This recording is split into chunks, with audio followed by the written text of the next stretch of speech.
Hello, classic rock fans. I am here to review a concert from Echo and the Bunnymen and a couple of other bands I saw this past Thursday at Summerfest here in Milwaukee. I saw four bands this past Thursday, three of which I had never seen before, one of which I had never even heard of.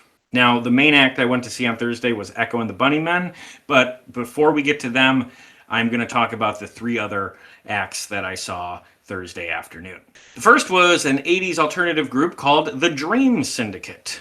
The Dream Syndicate is a band that I had heard of, but I didn't know really anything by. I had heard of them because years ago I had randomly stumbled across their cover of Eric Clapton's Let It Rain. It's a good enough cover, nothing special, but it introduced me to the band, and because of their very distinct name, it stuck with me.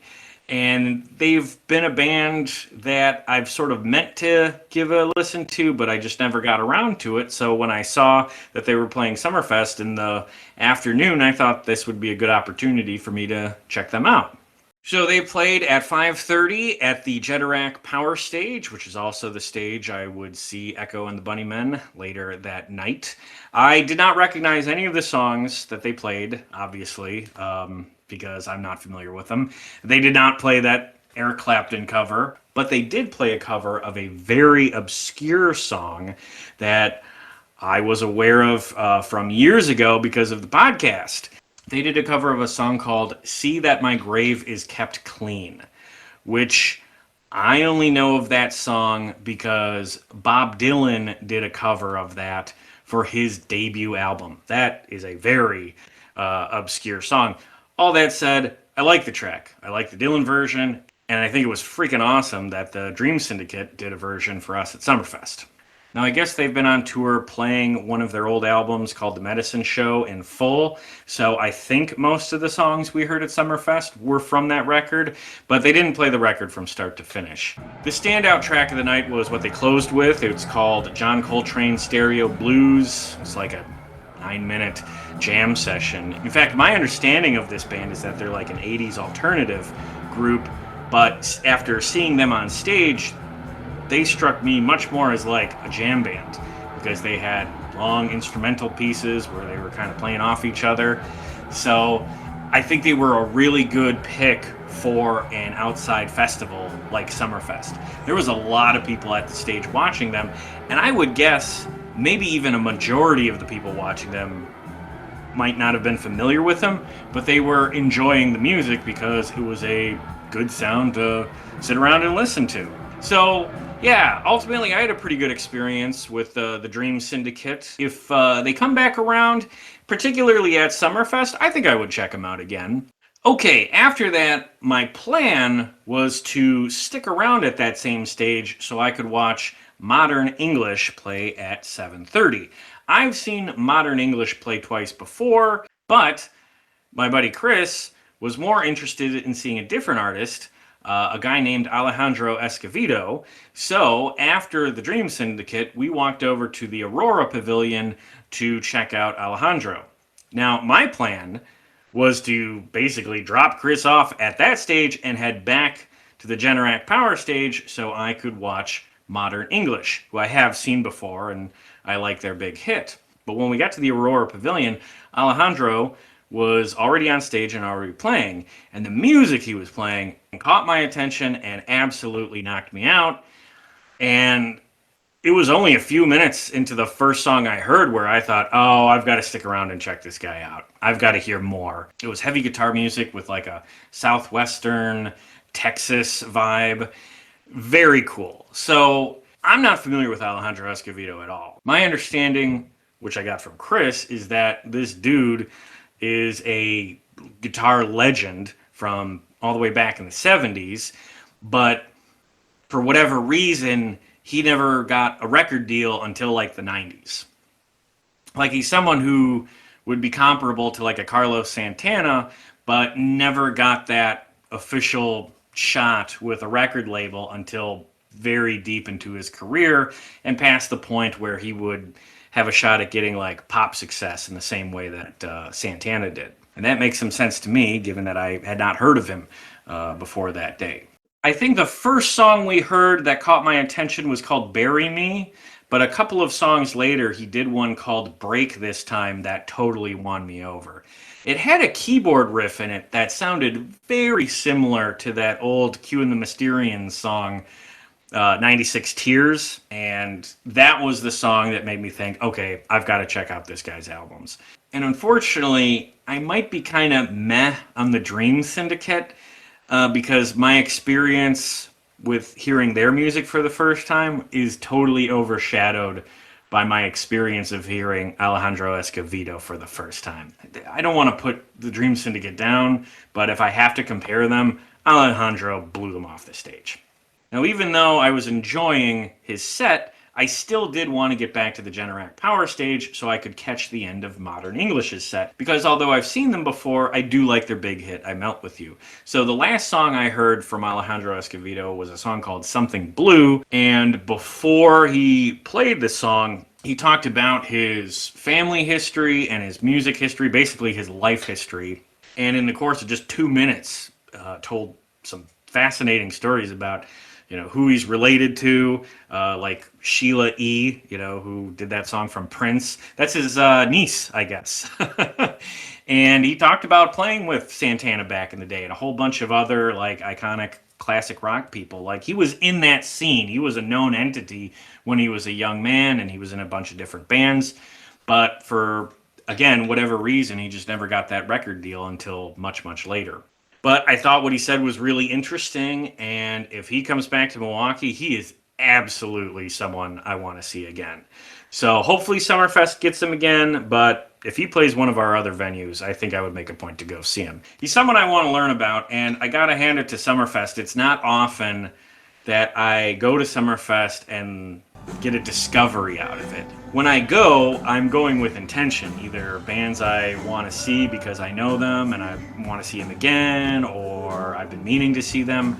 I don't typically go to discover music. A lot of people do, but I usually don't. So getting this opportunity to discover an artist that I'm very curious about, that is awesome.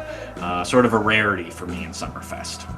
Okay, moving on to Modern English. So I previously saw Modern English in 2017 and 2018, as during those years they were part of a package tour called Retro Futura.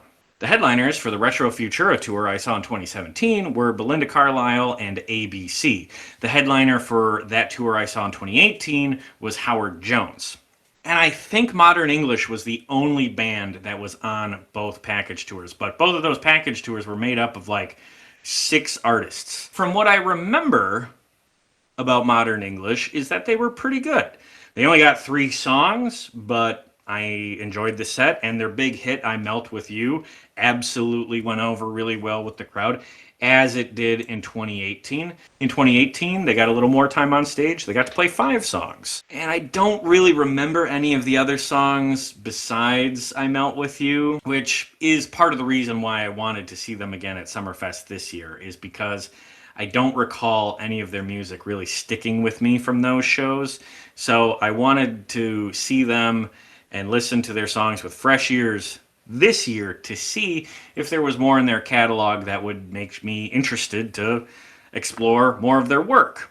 Unfortunately, that was derailed a little bit by Alejandro Escovedo, so I only caught the back half of Modern English's set, and I only heard about 4 or 5 of their songs, including, of course, I Melt With You.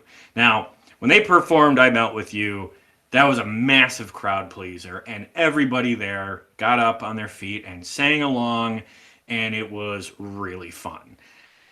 That is a quintessential classic pop hit of the 80s, and I will never take that away from them.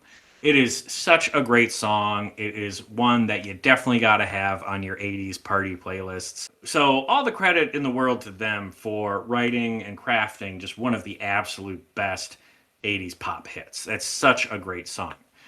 Unfortunately, from my perspective, which is very limited, admittedly, but over the course of the now 3 shows I've seen from them, I really don't think there's much else in their catalog that hits as hard or registers with me much at all. If I'm being honest, the other songs they played were okay. They weren't bad. I just don't think that this band is for me. The other songs just didn't quite get over for me. I thought it was fine, but sort of in the same way of how I felt about the Dream Syndicate, seeing the back end of Modern English's set did not make me want to go out and listen to all of their studio albums or really dive all that deeply into their catalog. I'm sure there's some other good songs there, but I don't know that they ever had lightning strike in the same way that it did with I Melt With You. I will say the lead singer, I think his name is Robbie Gray, great energy on stage. Dancing, running all over, getting the crowd involved. Seems like a very fun guy, great front man, and the band sounded really good. So, yeah, I don't want to be negative. It's just I don't think their music necessarily punches through for me, beyond, of course, I Melt With You, which, again, absolute stone cold classic. Okay, let's get to the main event, Echo and the Bunnymen. Much like everybody I've talked about so far today, I had heard of Echo and the Bunnymen, but I can't really call myself a fan, or at least I couldn't before seeing them. There's only 2 songs I really knew from Echo and the Bunnymen, and no, it's not The Killing Moon and Lips Like Sugar. The 2 Echo and the Bunnymen songs I knew before Thursday were People Are Strange from the Lost Boys soundtrack, their Doors cover, and also another one called Spare Us the Cutter, or The Cutter, whatever. I randomly stumbled upon that song a number of years ago, and it just kind of stuck with me. Very similar to that Let It Rain track from the Dream Syndicate. That combination of a very unique band name and a song that sounded pretty good and just, was added to my filing cabinet of songs I know. Now, again, I went with friends to this show, so when I was telling them that I'm not terribly familiar with this band, beforehand they had sent me Lips Like Sugar and The Killing Moon, and my reaction to that was, oh, okay, I guess I've heard these before, but I didn't really notice them, you know what I mean? Seeing them performed on stage, however, helped introduce me to these tracks properly, and I gotta say, I like them a lot more now. So I'm not going to go through Echo's set list here because, frankly, I don't know a lot about most of these songs. I wasn't familiar with almost all of them, but I'll just point out a few highlights, and I'll talk more about their stage presentation, which I thought was pretty unique, but very effective. Okay, so one of the first highlights of the set for me, as I said before, was The Cutter. That was played fairly early. A couple of songs after that, they did a track called Nothing Lasts Forever, which they mashed up with a cover of the Lou Reed song Walk on the Wild Side. That was pretty cool, and it got me thinking, well, hey, maybe there is some hope that they would do their Doors cover, which I gotta say, I love this soundtrack, so I really do like their cover of People Are Strange. And as luck would have it, just 2 songs later, they did do a Doors cover, but not People Are Strange. They mashed up a track called Villiers Terrace with Roadhouse Blues. So I don't know what that is all about. I have to think I'm not the only one who was introduced to the band through the Lost Boys and their cover of People Are Strange. And unfortunately, it's another example of a pet peeve I have with bands who had soundtrack hits in the 80s. I know that back in the day, a lot of bands felt very conflicted about putting their songs on movie soundtracks. It was seen as selling out. But thankfully, times have changed, and people now realize that having your songs on a soundtrack for a beloved movie is a great way to introduce your songs to generation after generation of people. Because movies that stand the test of time, that include one of your songs, means that your song is a part of something that each generation is going to see, and some of those people are going to really like that song, and they're going to use that as an entry point into your greater catalog. Soundtracks are a phenomenal way for bands to introduce themselves to casual music fans. So I have never understood, especially at this point, why some bands who had soundtrack hits skip them in concert now. It really bugs me when that happens. And unfortunately, I've been to a lot of shows from bands who had those soundtrack hits that they could have played in concert but chose not to. Now, again, I'm sure there's some Echo and the Bunnymen fans who could maybe explain why they don't do People Are Strange, or maybe they do People Are Strange sometimes, but it's just, my bad luck that they didn't do it at the show that I went to. And that may be the case.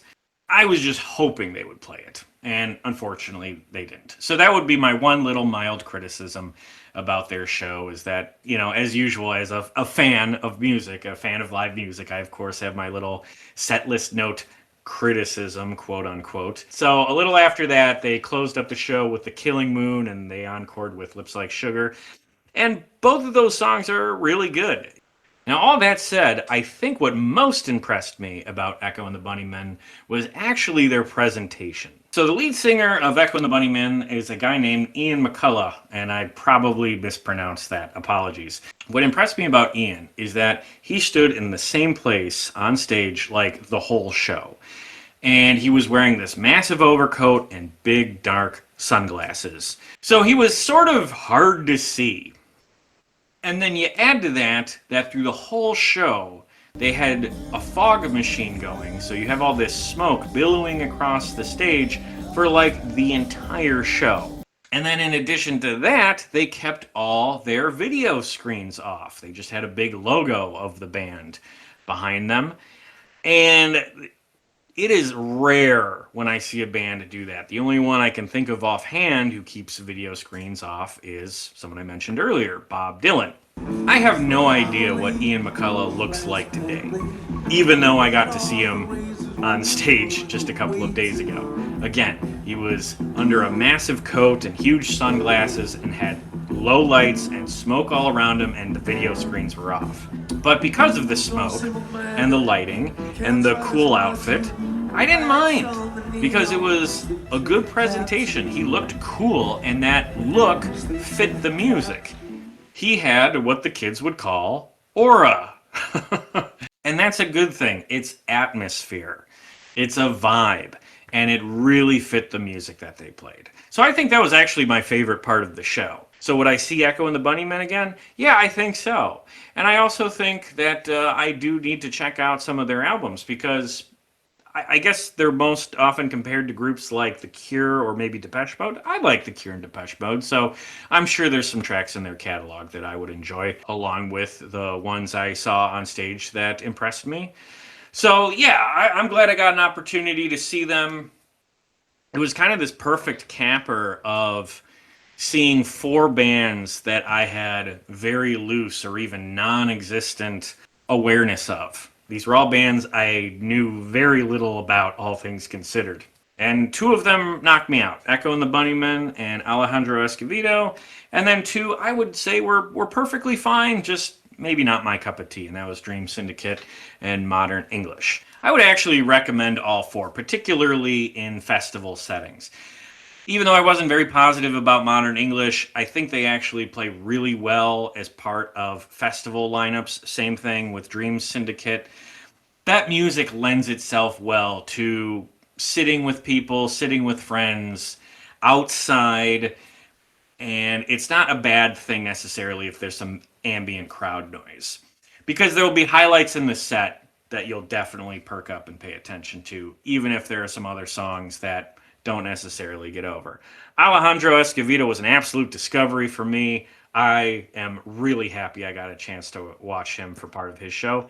And Echo and the Bunnymen lived up to my expectations. My friends told me that they were really good, and I can say I feel the same way. So all in all, the first day at Summerfest, Thursday, June 18th, was a great time, a day that was jam-packed of music, lots of fun, great weather on top of everything else. Summerfest is extremely weather dependent, so I'm happy to say we had an absolutely gorgeous day down there, and that added to the experience. So I will just leave it at that.